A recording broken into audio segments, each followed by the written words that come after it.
Buckle up, gearheads and destruction enthusiasts. Welcome to another adrenaline-pumping episode of Wreck Count on Quaver TV.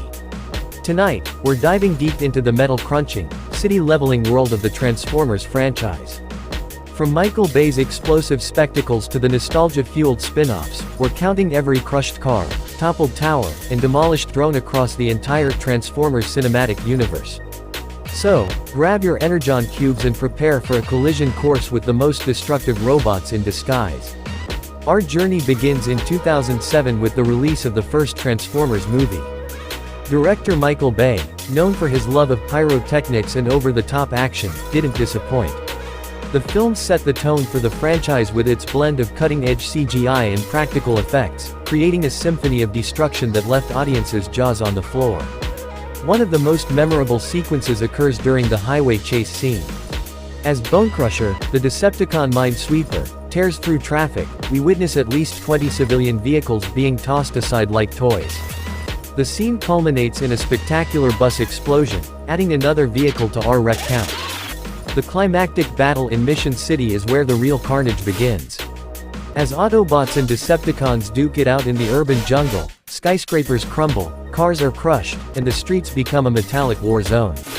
Conservative estimates put the vehicle destruction in this sequence alone at around 50 to 60 cars. But let's not forget the military hardware that gets caught in the crossfire. Throughout the film, we see at least a dozen military vehicles, including helicopters and tanks, reduced to smoking husks. By the time the dust settles on this first outing, we're looking at a wreck count of approximately 100 to 120 vehicles. Just when you thought it was safe to park on the street, 2009 brought us Transformers: Revenge of the Fallen. This sequel cranked up the destruction to 11, starting with a bang in Shanghai. The opening sequence, featuring the massive Decepticon Demolisher rolling through the streets, leaves a trail of crushed cars and toppled buildings in its wake. We're talking at least 30 vehicles in this scene alone. The college campus scene, where Bumblebee protects Sam from Decepticon attacks, results in the destruction of at least 10 cars and a library for good measure. But it's the forest battle between Optimus Prime and Megatron that really ups the ante. While not heavy on vehicle destruction, the sheer number of trees turned to splinters is worth noting. We do see at least 5 military vehicles meet their maker in this Sylvan showdown. The final battle in Egypt takes vehicle destruction to biblical proportions. As the military engages the Decepticons around the pyramids, we see countless tanks, jeeps, and aircraft reduced to smoldering piles of scrap. The destruction of the pyramid itself, while not a vehicle, is worth noting for sheer audacity. Conservative estimates put the vehicle wreck count for this desert demolition derby at around 80 to 100. All told, Revenge of the Fallen leaves us with a wreck count of approximately 150 to 180 vehicles. But hold on to your hubcaps, because we're just getting started. 2011 saw the release of Transformers: Dark of the Moon, and if you thought the destruction in the first two films was extreme, this one takes it to a whole new level. The invasion of Chicago is a set piece that still stands as one of the most destructive sequences in cinema history. As Decepticons lay waste to the Windy City, we see entire streets of parked cars flipped and crushed. The collapse of a glass and steel skyscraper alone accounts for dozens of vehicles.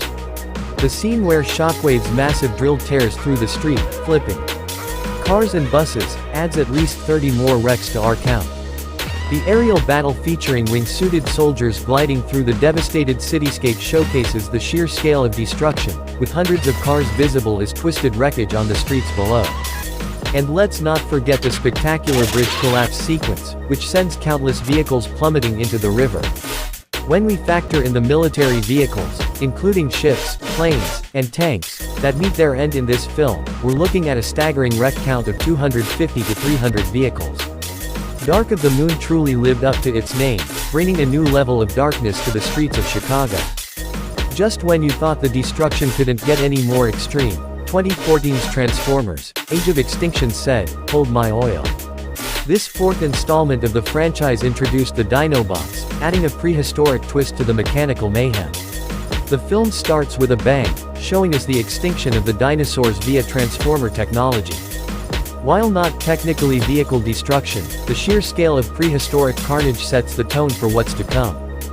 Fast forward to the present day, and we're treated to the destruction of high-end sports cars and prototypes at the KSI facility.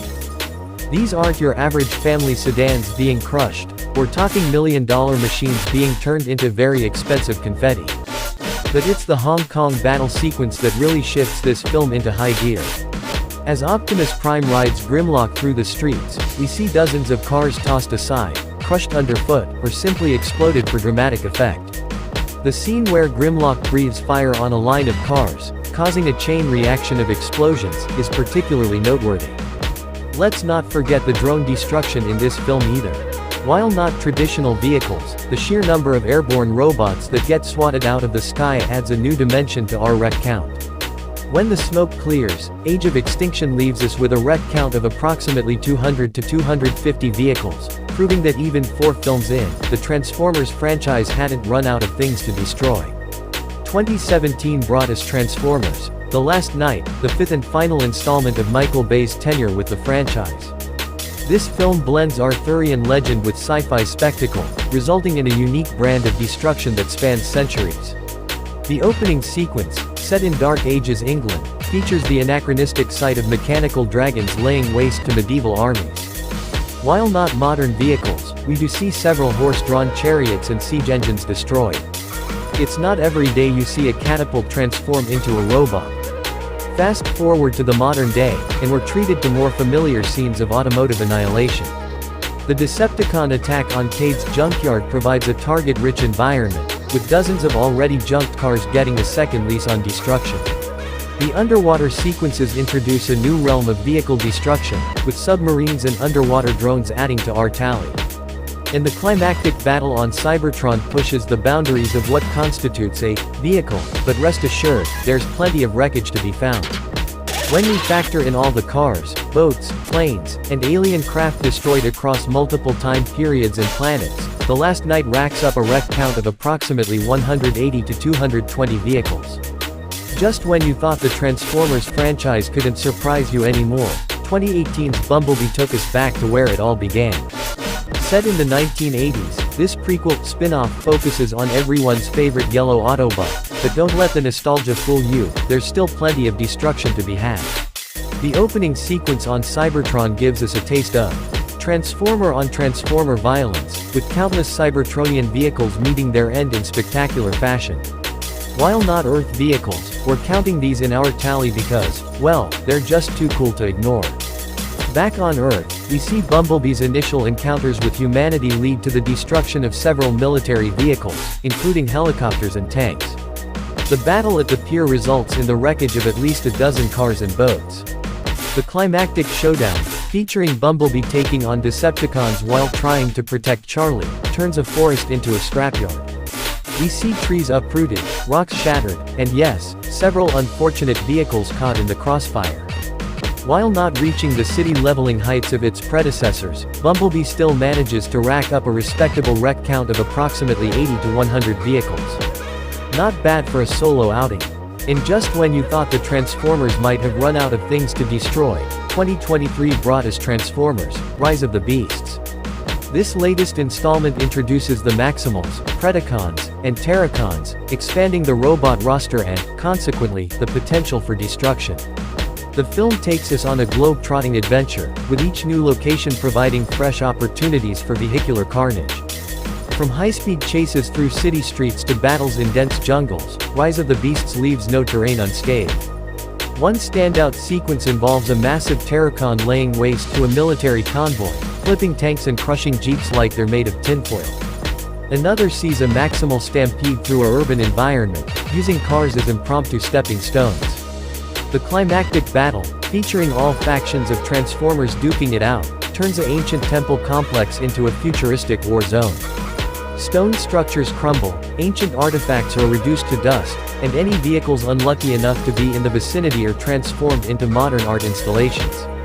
While the exact numbers are still being tallied, and insurance claims processed, early estimates put the wreck count for Rise of the Beasts at around 150 to 200 vehicles.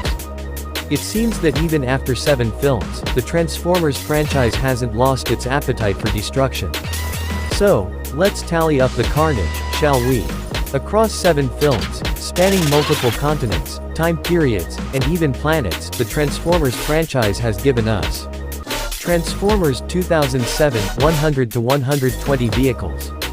Revenge of the Fallen 2009, 150 to 180 vehicles. Dark of the Moon 2011, 250 to 300 vehicles. Age of Extinction 2014, 200 to 250 vehicles. The Last Night 2017, 180 to 220 vehicles. Bumblebee 2018, 80 to 100 vehicles. Rise of the Beasts 2023, 150 to 200 vehicles. Grand total, a mind-boggling 1,110 to 1,370 vehicles. And remember, folks, these are conservative estimates. Given the scale of destruction in these films, particularly in the citywide battle sequences, the actual number of vehicles destroyed could easily be in the thousands. But the Transformers franchise isn't just about quantity, it's about quality destruction too. From humble hatchbacks to high-end sports cars, from military tanks to alien spaceships, these films have shown us that no vehicle is safe when Autobots and Decepticons are around. The franchise has also pushed the boundaries of what we consider vehicle destruction. Is a robot dinosaur breathing fire on a car the same as a regular car crash?